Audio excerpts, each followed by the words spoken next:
There's a little baby in it. What?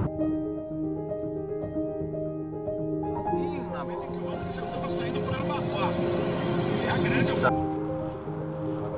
76 tours.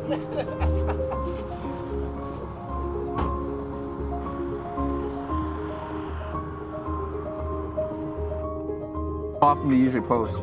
Once a week. Once a week? Yeah. On a certain day? I usually post on Wednesday.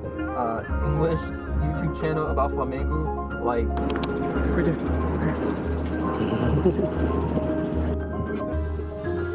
What do you think of it? You have to see other ones too.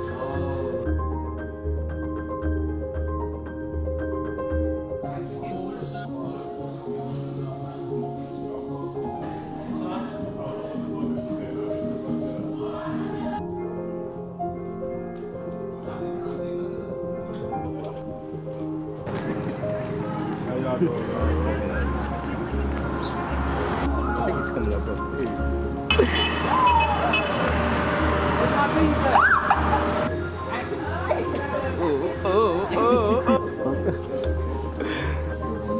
That's Mr. Fox, they got him. Yeah, we're just gonna be out here and. Are you ready? Yep. Cast call. There's no wait time.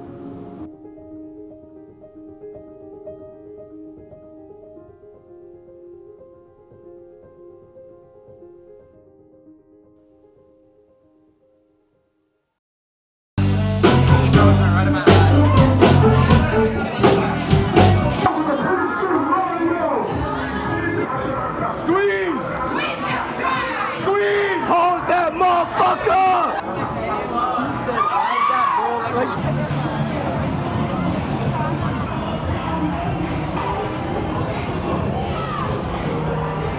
This shit fire.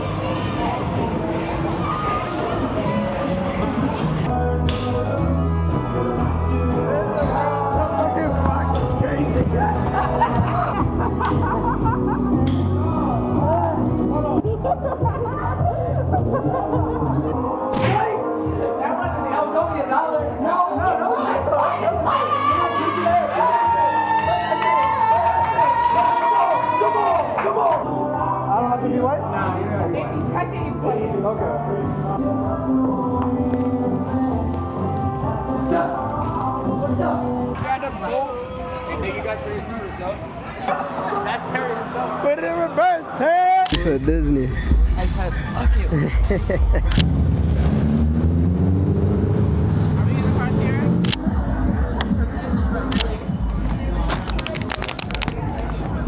Just like believe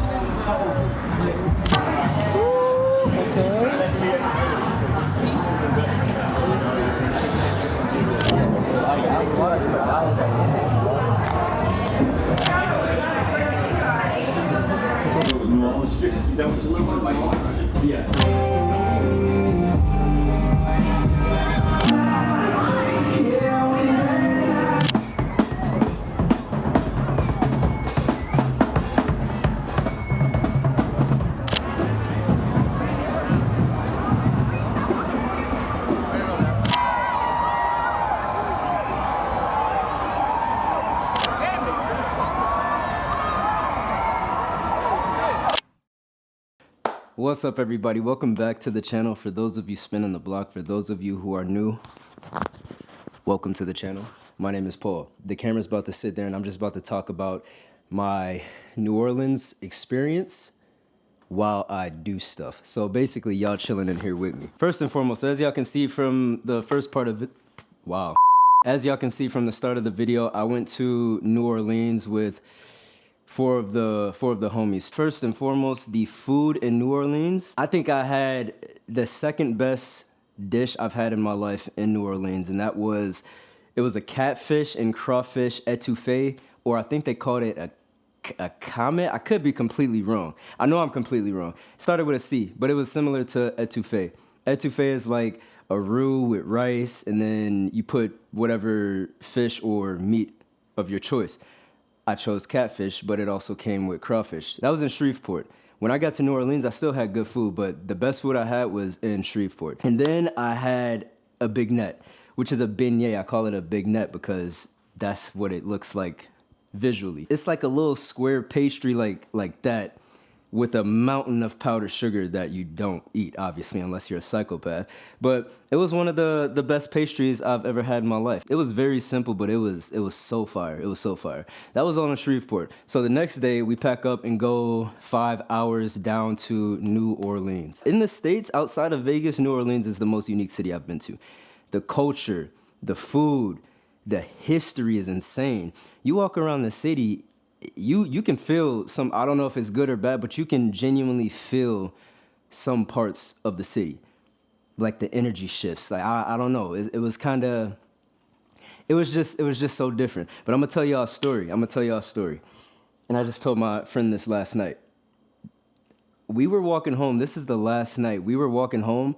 I'm supposed to be doing what I'm supposed to be doing, and I'm not. But we were walking home. This is the last night. And I hear my homie's wife go, yo, what the hell? So we're on this sidewalk, the street, another sidewalk, and then houses. Like, houses on both sides of the street. So she's looking at this house, and she's like, what's going on? Like, what is that? And I'm looking, I'm like, I don't see nothing. So I, genuinely stopped on the sidewalk, and I started looking and waited for my eyes to adjust because it's dark out. And what we were looking at was a person's house.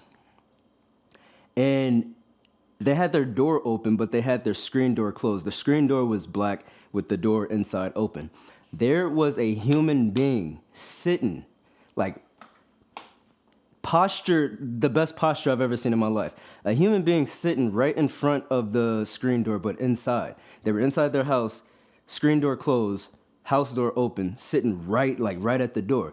And once my eyes adjusted, I can make out just a faint silhouette of this person just sitting in their house is pitch black. When I finally made out the silhouette, I don't think I've ever felt, and when I told this story twice now to my sister and my friend, and every time I talk about it, the same thing happens, like the hair on my neck, and I get this sensation right here, just, I don't know, it was weird. And then my mom is a fearmonger.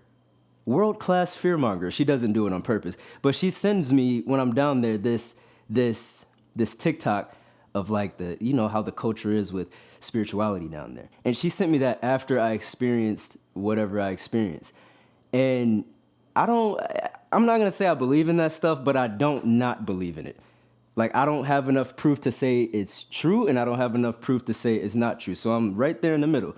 It could be, it could not be. That's how I think when it comes to that type of stuff. But after that experience, I felt something. It was just, the energy was so crazy. It was crazy. You don't necessarily feel that around the city, but there are certain pockets in the city where it's like a shift. I'm gonna just call it a shift in energy. That's what it is. Outside of that, walking around Bourbon Street during Mardi Gras was amazing. That was my first time going to Mardi Gras. And second time in New Orleans, first time going to Mardi Gras. I've been to Bourbon Street. That was my second time going to Bourbon Street. But actually immersing myself into the culture, into the everything down there, it was so beautiful. And for the amount of people that was there, again, I'm not doing anything I'm supposed to be doing because I'm yapping. So I'm just gonna yap. We were always out by around 10 a.m., walking around, sightseeing, really vibing. From 10, and I think the latest we stayed out was till 1 a.m. So 10 a.m. to 1 a.m. We saw no friction. I mean, there was one time we're walking on Canal Street. Canal Street is fire. We're walking on Canal Street. As I'm putting my phone away, I take a head to the cheekbone, to the point where afterwards my cheek was a little swollen. Usually I'm very aware, but at that moment, I wasn't. They caught me slipping. So the dude is walking and smacks me. I'm like, yo, what the hell? But he keeps going. So at that point, I knew he was absolutely tarnished, demolished. So I turn around, the dude face planted. I've never seen somebody that drunk in my life. But that being said, you would think that would be everywhere. And I'm sure there was parts of the experience or Mardi Gras that was happening, but we didn't see anything. We didn't see no friction. We didn't see no fights. Everybody was just vibing out, having a good time, doing their own thing, just enjoying what was Mardi Gras. And I thought that was a beautiful thing because me personally, I'm not the type of person to be in a setting like that.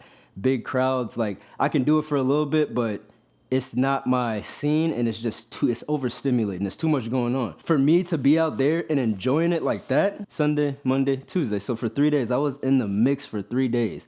It was controlled chaos, but the vibes were so good that it wasn't overstimulating to me.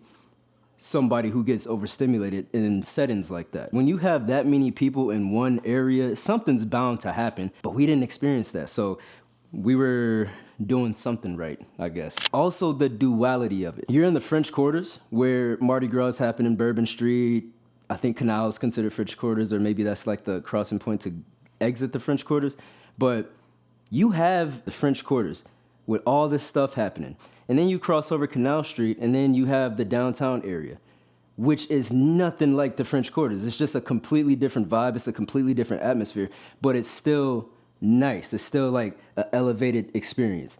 The duality of the city is just crazy because you have controlled chaos here, and then you cross over one street, and it's just like just a chill downtown area. Granted, that may be the case for any city you go to, but it was drastic. It was so drastic. But also maybe it was because Mardi Gras was happening, and then it wasn't happening fully in the downtown area, but still. Out of all my experiences, there was one that stuck out. We were in the downtown area at this point, and they wanted to get tacos. So we went to the taco spot. I'm thinking I'm gonna get like a fish taco or a shrimp taco. Taco place had all meat. It was just straight meat. So we're in a specific spot that didn't really have a lot of food. When I go to certain places, I try to experience that certain location's food. So if I'm in New Orleans, I'm trying to experience seafood, Cajun style, like Louisiana style food. I'm trying to experience that. But we were in an area that I would have had to walk. So it was the taco spot, and then Jimmy John's was right there. I couldn't eat at the taco spot, so I literally walked 2 doors down to Jimmy John's. And I got a veggie sandwich, which was one of the best sandwiches I've ever had. But I walk in, and some would say she probably had an attitude by the way she greeted me when I walked in. But I wasn't even thinking like that. I walk in, and I peep it, but, you know, like, I'm at Mardi Gras. I'm having a good time. My energy's high. So I was like, how you doing today? But it was like a genuine, like, how are you? And once I asked that, her face completely, I'm talking, it went from stale to being lit up. Like, her eyes, like, her face just lit up. And she was like, I'm doing good. Thank you for asking. You're in such a busy area during Mardi Gras. You probably got hundreds of people coming in. Drunk people at that. So you're sober, working your job, dealing with drunk humans all day. So in my head, it's like people probably was coming in and out, and they didn't, you know, like you don't really think about it. When you're drinking, you're out doing whatever. You go to a food spot, and you're like, yo, how you doing? Can I get blah, blah, blah? And you get your stuff and bounce. I had time. So I sat there and chopped it up with her. And I could tell that I'm not going to say she needed that, but I can tell she appreciated that. Because maybe somebody did, maybe somebody didn't, but it seemed like nobody, I'm not going to say nobody because that would be crazy, but it seems like nobody genuinely asked how she was doing or genuinely spoke to her. Speaking to her at that specific moment made me realize how desensitized we are as a society. When I go anywhere, I'm genuine. I'm genuine about everything. If I don't know you, I'm gonna greet you genuinely. If I do know you, obviously I'm gonna greet you genuinely. But we're so desensitized as human beings that we walk into these businesses. It's purely transactional, which I get. I understand that people leave their house to get certain things and get out of there. But it takes no effort, 2 seconds to genuinely ask, yo, how's your day going? You know, like, how's your day doing? Or how are you doing today? And I could tell at that moment, like I said, I don't know if she needed that, but I could tell at that moment it helped because her demeanor completely flipped. Like I walked in, she was straight face. How you doing? Straight face. Walk up like, I'm good. How's your day going? And I sat there and just watched her transform. And then we had a genuine conversation. She was so nice. But I could have walked in, I'm doing good. Can I get a number, blah, blah, blah. Sat down, went on my phone, come back, thank you, and left. That's the reality of it. But I had time that day, and I'm glad I did that because it made me realize that no matter who you are, no matter where you are, you can help somebody. Like I said, I don't know if she needed help, but at that moment, I know it mattered. So you never know who you may run into who's having a bad day, that you do something low effort and it just changes their experience for the moment. I can say that was one of the most beautiful experiences I've ever had with another stranger, I guess you can say. I have no problem conversing with people. I have no problem shooting the shit, talking shit. I have no problem with conversation.